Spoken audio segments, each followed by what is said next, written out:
women who are attractive will find there's one person that she can marry. Whether it be, it's always a guy willing to marry an attractive woman just because. Okay. The problem with attractive women is they have you. Okay, so let's just take a woman, for example, a nice looking woman on Instagram, right? Whatever her options are, you have to be better than those options. Meaning, we don't know what those options are doing for her. So you have to be worth her giving up all those options and whatever it is that they're doing for her to marry you. So it's kind of like it's a risk. She's a risk taker. She's like, you know what?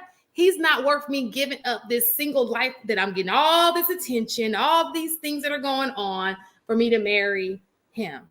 Now, where we're talking about the person that she can marry, obviously it wouldn't be somebody she wants to marry. Now, the guy of her dreams comes up and wants to marry her, she'll probably marry him, right? But that's usually not the case. It's usually just guys, coming along. She's probably swiping left a whole lot. Does that make sense? So attractive woman can get married to somebody. She just doesn't like who that somebody is. And that's the reason why she's single. She's going to press her luck. Do you think? Yeah. Do you think women should like normalize changing their standards the longer that they're single? I think that you shouldn't have unrealistic standards first and foremost, but I also believe that you can't help who you want to be around. You know what I'm saying? Mm-hmm. Because then you're going to get in that situation where you're in a sexist relationship. You'll be mistreated because she's waking up to you and she really don't want to. Imagine waking up to somebody you don't want to wake up to every morning. You're going home and you're like, this nigga at home, I don't feel like being with it. You don't want that either. Trust me, if she does not want you and she turned whatever, she's doing you a favor. The worst thing you do is be with a woman who does not want to be with you. That's the worst thing you could do to yourself. You deserve more than that. Don't do that to yourself. That's just my opinion. What if you're in a position where you don't feel like you can get anybody, so you take whatever you get? What would you advise them to do? What, you talking about women? A man. Oh. So you're saying, what if he can't get anybody? What do you advise him to do? Mm-hmm. Listen here, I ain't God. I don't know. No, I'm saying like what he can do. If he can't get anybody and the women he can get don't really want him, but he with her, even though she don't want him, what would you say he should do? Think highly, think better, think he deserved better than that. If she just going with the flow and she friend zone him, but she's there for him, okay. But if she's starting to mistreat him, he knows she's cheating on him, and there's like he's being neglected in the situation. No, that's your life. You can't live like that. That's not fair to you. So you shouldn't do that to yourself. You should not want to mate more than you love. You shouldn't love somebody more than you love yourself. Basically, you should never change yourself. Wait, what? Repeat that statement again. You should not love a mate more than you love yourself. You should never shortchange yourself. That's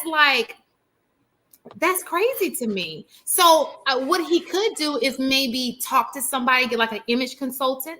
Isn't that what Kevin Samuels used to do? Like he was like an image consultant or something. Like get one of those image consultants, talk to them, have him like look at his life, see where he can change some things around. People don't want to do that though. Change some things around to be better. Just like we talk about women. Oh, you better cook.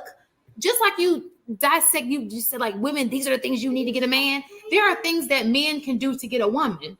And they need to look at those things and see where they're lacking to put them, higher on the marketplace to be more attractive to women. And vice versa. So just a real quick point I want to make. There is a healthy self-love, and I think that's where it needs to remain. Because if you love yourself more than your mate, and I'm gonna tell you as a man, I would never, ever, ever put my life at risk to save hers. If I love me more than I love my mate, and somebody broke in the house, I'm out of the side window, and if she don't jump out, that ain't on me. I'm not gonna go out of my way to protect someone else if I have that unhealthy I love me more than you. It is necessary to have a healthy level of self-love, because I believe that each healthy adult will have that. But to simply, in my opinion, blindly say, love yourself more than your mate, I think is the wrong way to go about it.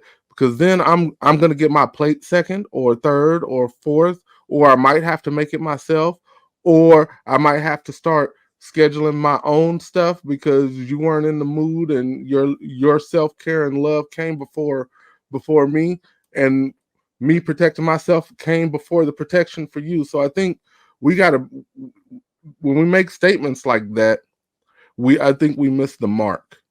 And I just wanted to add that a little bit. I'm sorry. I concur. Imagine how many men have we seen that the woman is getting catered to. Like he is like getting over backwards for her. Yeah, I think this is a very interesting topic because in one realm, I understand what you're saying, AP. In the other realm, there is a way that people will protect people they don't even love. They don't even know this person, and they will go out of their life, out of their way to go and protect people. So I think that to go to back to what Shan is talking about, I think that whether you're an attractive or unattractive person, my baseline is work with a person who's willing to work with you. You know, is this person willing to make your life a little bit easier? Vice versa. Are you willing to make this person's life a little bit easier? What are the things that they want to do? Um, are you willing to be an aid to that? You know, are you respectable to each other? Or do you actually listen to this person? Do you care about this person's well-being?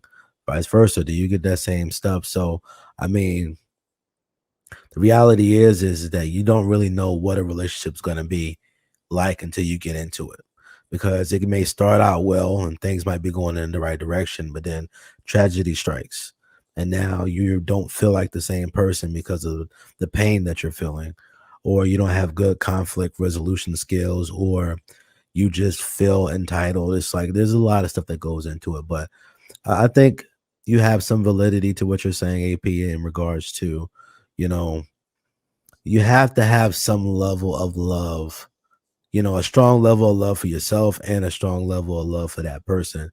But you just need to understand like what's important, you know, as much as you love yourself, this person is also important. And, you know, if this person worth giving your life for, if they're not worth giving your life for, I mean, why you want to be responsible for them?